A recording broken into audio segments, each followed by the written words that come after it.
नमस्कार, आप देख रहे हैं इंडिया वॉइस और मैं हूं आपके साथ श्रुति अंगद। देवभूमि समाचार में आप सभी का स्वागत है।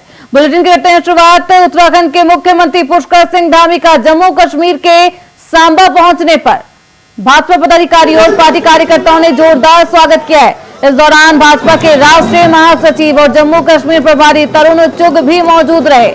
सीएम धामी भाजपा प्रत्याशी के नामांकन में भी शामिल हुए। सीएम धामी ने अपने संबोधन के दौरान कहा कि जम्मू कश्मीर में होने वाला इस बार का चुनाव बेहद ऐतिहासिक होने वाला है, क्योंकि आजादी के बाद पहली बार जम्मू कश्मीर के लोग दो झंडे, दो संविधान के नीचे नहीं बल्कि तिरंगे के नीचे, बाबा अंबेडकर के संविधान के नीचे वोट करेंगे।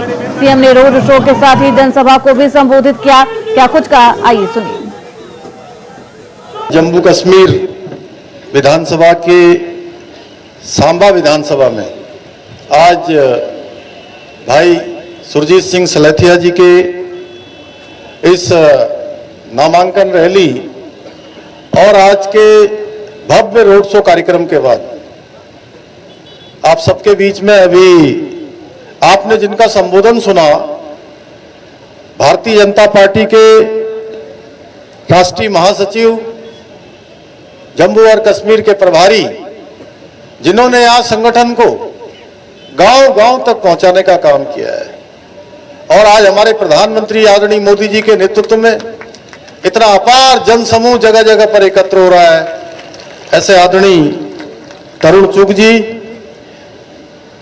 हमारे यहाँ के प्रत्याशी, और जिनका एक बहुत लंबा राजनीतिक अनुभव है। अभी मैं पूछ रहा था, 1983 में पहली बार आपने चुनाव में खड़े हुए थे, तब से लेकर अनवरत रूप से अभी मैं देख रहा था जैसे जैसे उनके हम लोग रोड शो में शामिल थे, जगह जगह पर सिलेथिया साहब जिंदाबाद, सिलेथिया साहब जिंदाबाद, सिलेथिया साहब जिंदाबाद, छोटे बड़े, माताएं बहनें, बड़े बुजुर्ग सब एक साथ बोल रहे हैं। आप सबके अत्यंत ही प्रिय सुरजीत सिंह सलेथिया जी, भारतीय जनता पार्टी के जिलाध्यक्ष श्री अमर सिंह जी, मेरे साथ उत्तराखंड सरकार में श्री विनय रोहेला जी, कार्यक्रम के प्रभारी श्री विकास सबियाल जी, प्रभारी विधानसभा सांबा अनिल दुबे जी, बीडीसी मेंबर सुरेश कुमार जी, करतार चंद जी, रमेश चंद जी,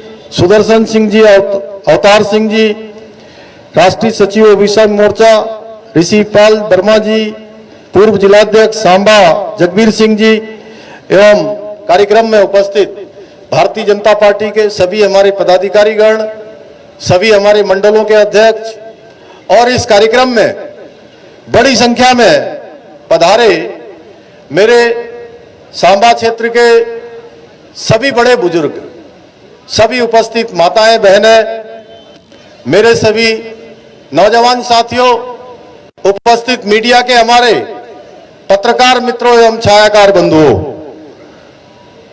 मैं सबसे पहले तो आप सब इतनी विशाल जनसभा में उपस्थित हुए हैं, मैं आप सबका देवभूमि उत्तराखंड के मुख्य सेवक के रूप में आप सबका अपनी ओर से स्वागत करता हूं, आप सबका अभिनंदन करता हूं, आप सबको प्रणाम करता हूं कि इतनी बड़ी संख्या में आपने आज सिलेथिया साहब को अपना समर्थन दिया।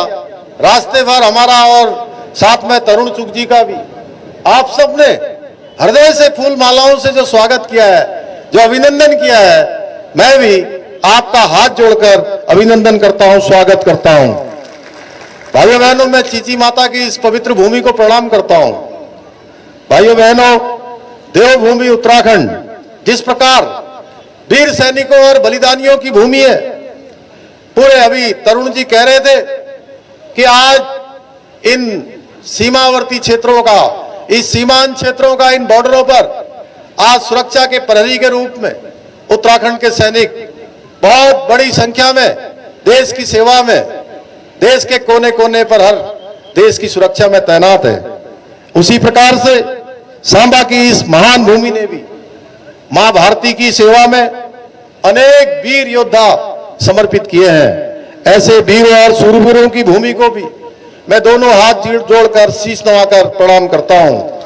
भाइयों बहनों, मुझे आज इस अवसर पर पंडित प्रेमनाथ डोगरा जी, प्रथम वीरता पुरस्कार विजेता ब्रिगेडियर राजेंद्र सिंह जी को भी मैं नमन करता हूं। साथ ही नानक चक की बेटी स्वर्गीय श्रीमती रजनीवाला जी को भी अपनी श्रद्धांजलि अर्पित करता हूं। और सच बताऊं तो बहुत ज्यादा चूंकि बोलना इसलिए नहीं है कि तरुण जी मुझे देख भी रहे हैं, अभी दूसरे कार्यक्रम में भी हम लोगों को जाना है। मैं आप सबके भाव देख रहा हूं, एक एक के चेहरे को मैंने पढ़ लिया है और सच में मेरे मन में तरुण भैया सलेथिया जी, मैं आपको अग्रिम पहले ही बधाई दे रहा हूं कि आपकी बड़ी विजयश्री होने वाली है। और मेरे मन में इतना भी संशय नहीं है, 0.01% का भी, आप लोगों का ये उत्साह देखकर, आप लोगों की ऊर्जा देखकर कि भारी बहुमत से हम सांबा की इस विधानसभा सीट को जीतने वाले हैं। वहीं कांग्रेस की केदारनाथ प्रतिष्ठा यात्रा का दूसरा चरण आज से शुरू हो गया है। बता दें कि ये केदारनाथ यात्रा धाम तक जाएगी और पूजा अर्चना के साथ भैरव मंदिर में यात्रा का समापन किया जाएगा। वहीं इस यात्रा को लेकर भाजपा प्रवक्ता कमलेश रमन ने तंज कसते हुए कहा कि कांग्रेस प्रदेश में अपनी जमीन तलाशने का काम कर रही है। कांग्रेस प्रदेश की जनता को भ्रमित करने का काम कर रही है। साथ ही उन्होंने कहा कि भगवान केदार कांग्रेस की सुदबुद्धि देने का काम करे।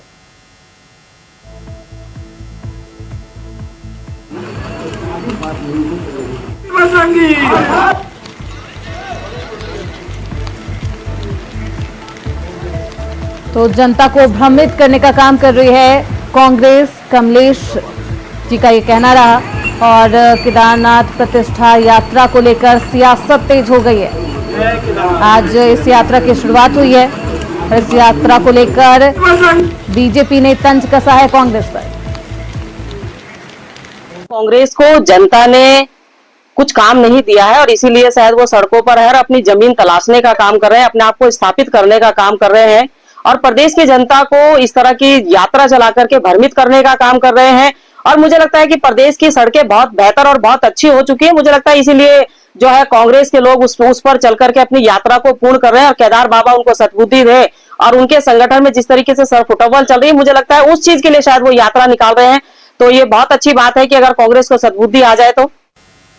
वहीं विपक्ष के नेता राहुल गांधी के 3 दिन के अमेरिका दौरे को लेकर भाजपा के सरकार के मंत्रियों द्वारा किए जा रहे हमले को लेकर कांग्रेस के वरिष्ठ नेता और पूर्व मुख्यमंत्री हरीश रावत राहुल गांधी के बचाव में उतर आए।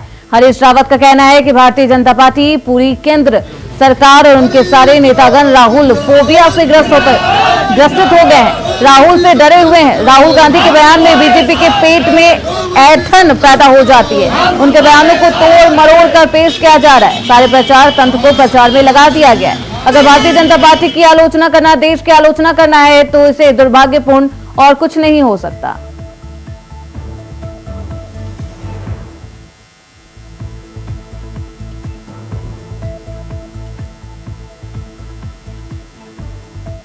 एक बात बताइए, ये तो भारतीय जनता पार्टी, केंद्र सरकार, पूरी केंद्र सरकार, उनके सारे नेतागण राहुल फोबिया से ग्रस्त हो गए, डरे हुए हैं। उन राहुल गांधी जी के बयान में भाजपा के पेट में ऐंठन पैदा हो जाती है। उनके बयानों को तोड़ मरोड़ करके पेश किया जा रहा है। सारे प्रचार तंत्र को दुष्प्रचार में लगा दिया गया है, जबकि वास्तविकता यह है कि श्री राहुल गांधी जी ने जो भी बयान दिए हैं वो सारे बयान जो है राष्ट्र हित में है, समाज हित में है। कहा जा रहा है आरक्षण को लेके, सिखों को लेके और चीन। राहुल गांधी जी ने आरक्षण को लेकर के वही कहा है जो बाबा साहब भीमराव अंबेडकर जी ने संविधान सभा में ऐसे ही एक प्रश्न के उत्तर देते वक्त कहा था, वही कहा। चीन को लेकर के उन्होंने कहा कि अमेरिका और हिंदुस्तान में, यूरोप में जो बेरोजगारी है उसका समाधान ये है कि हम मैन्युफैक्चरिंग हब को चीन के बजाय जो है अमेरिका में लाएं, भारत में लाएं। जब मैन्युफैक्चरिंग हब बनेंगे तभी रोजगार के साधन क्रिएट होंगे। इसमें कहाँ पर कोई चीज़ असंगत है? अब रहा सवाल किससे मिले किससे नहीं मिले, अमेरिका, वो अमेरिका के सांसद हैं और सांसदों का एक समूह उनको मिला है, उसमें भारत के कट्टर समर्थक सांसद गण भी हैं। तो ये किसी देश के अंदर कोई क्या बयान दे रहा है और सांसदों का समूह है, वो समूह राहुल गांधी जी से मिला है, तो उसमें आप उलट पुलट करके थोड़ी देखते हैं। आप तो समूह को जो है मौका, समूह ने समय लिया और राहुल गांधी उनसे मिले। भाजपा का कहना है राहुल गांधी विदेश जाते ही भारत विरोधी गतिविधियों को हवा देने के लिए। भारतीय जनता पार्टी, मैं पूछना चाहता हूं कि भारतीय जनता पार्टी कब से देश की प्रतीक हो गई है, देश की पर्यायवाची बन गई है? यदि भारतीय जनता पार्टी की आलोचना करना देश की आलोचना करना है तो इससे दुर्भाग्यपूर्ण समझ और कुछ नहीं हो सकता। हम राजनीतिक दल हैं, हम राजनीतिक विरोधी हैं भारतीय जनता पार्टी के, और हम उनकी नीतियों के विरोध में हैं। हम उनका विरोध करते रहेंगे, निरंतर करते रहेंगे, राहुल गांधी निरंतर करते रहेंगे, और भारतीय जनता पार्टी के विरोध का अर्थ भारत का विरोध नहीं है। रुकेंगे छोटे से ब्रेक के लिए, फौरन लौटेंगे। ब्रेक के बाद एक बार फिर से आप सभी का स्वागत है। खबर देहरादून से आ रही है, जहां कांग्रेस प्रदेश उपाध्यक्ष सूर्यकांत धस्माना ने प्रेस कॉन्फ्रेंस की है, जहां उन्होंने राज्य के कई मुद्दों को लेकर प्रेस कॉन्फ्रेंस की। धस्माना ने कहा कि प्रदेश का आपदा से बुरा हाल है, तमाम सड़कें टूटी हुई है, नगर निगम देहरादून में भ्रष्टाचार चरम पर है, राज्य में शासन प्रशासन लकवाग्रस्त हो गया है। इसके साथ ही सूर्यकांत धस्माना ने कहा है कि कैबिनेट मंत्री को बिना बताए अधिकारी तबादले कर रहे हैं, राज्य में महिला अपराध लगातार बढ़ रहे हैं और जिनमें ज्यादातर मामलों में भाजपा के नेता शामिल हैं।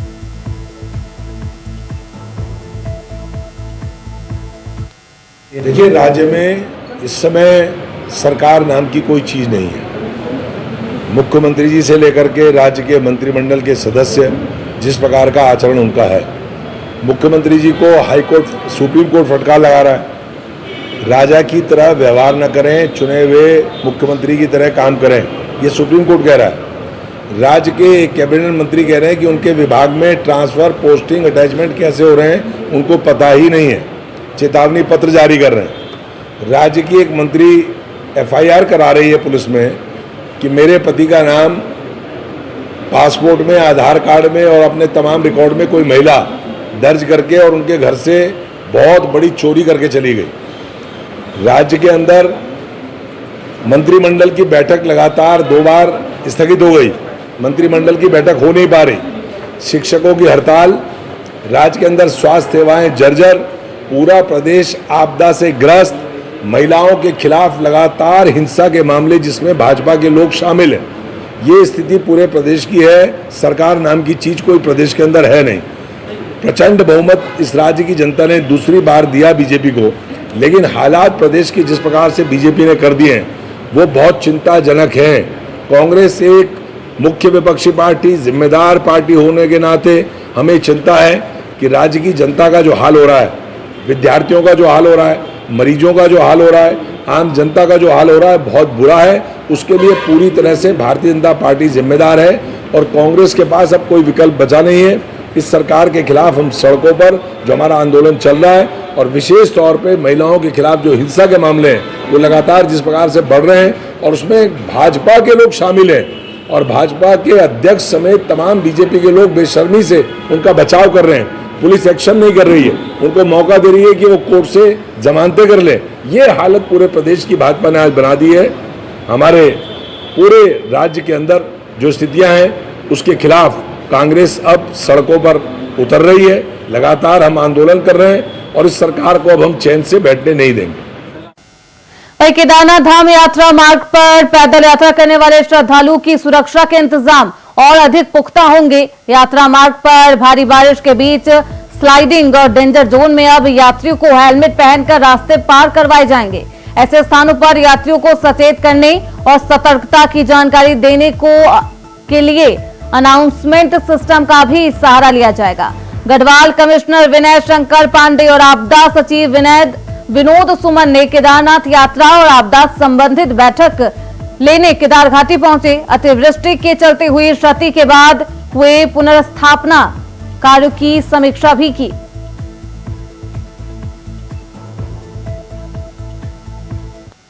अभी चारधाम यात्रा मार्ग हमारे सुचारू चल रही है, कहीं कोई दिक्कत नहीं है।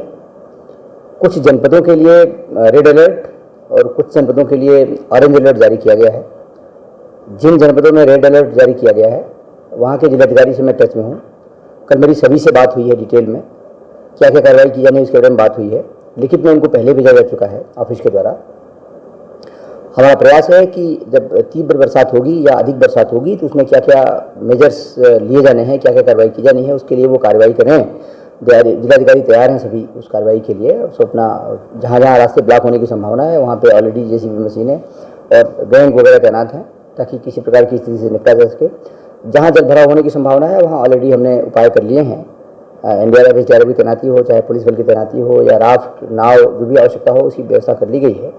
हमारा प्रयास होगा कि जब तीव्र बरसात होती है या कोई ऐसी स्थिति उत्पन्न होती है। वहीं उत्तराखंड के पहाड़ी इलाकों में बारिश के साथ साथ बर्फबारी भी हो रही है। इस बीच भारत चीन सीमा पर भारी बर्फबारी से बर्फ की सफेद चादर बिछ गई है। वहां की खूबसूरती में चार चांद लग गया है।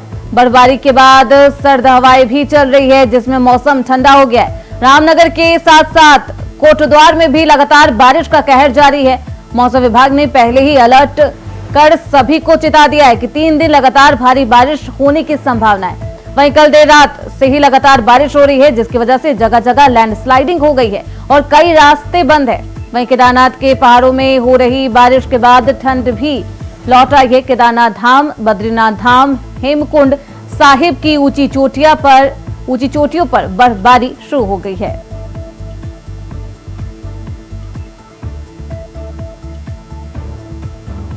तो आप देख सकते हैं तस्वीरों में किस तरीके से बारिश लगातार पहाड़ों पर हो रही है। कोटद्वार की ये तस्वीर है, आप अपने टीवी स्क्रीन पर देख सकते हैं। वहीं रामनगर में जल भराव की ये समस्या तस्वीरों में साफ तौर पर देखी जा सकती है। देहरादून की ये तस्वीरें हैं। बारिश से लोगों को परेशानियों का भी सामना करना पड़ रहा है।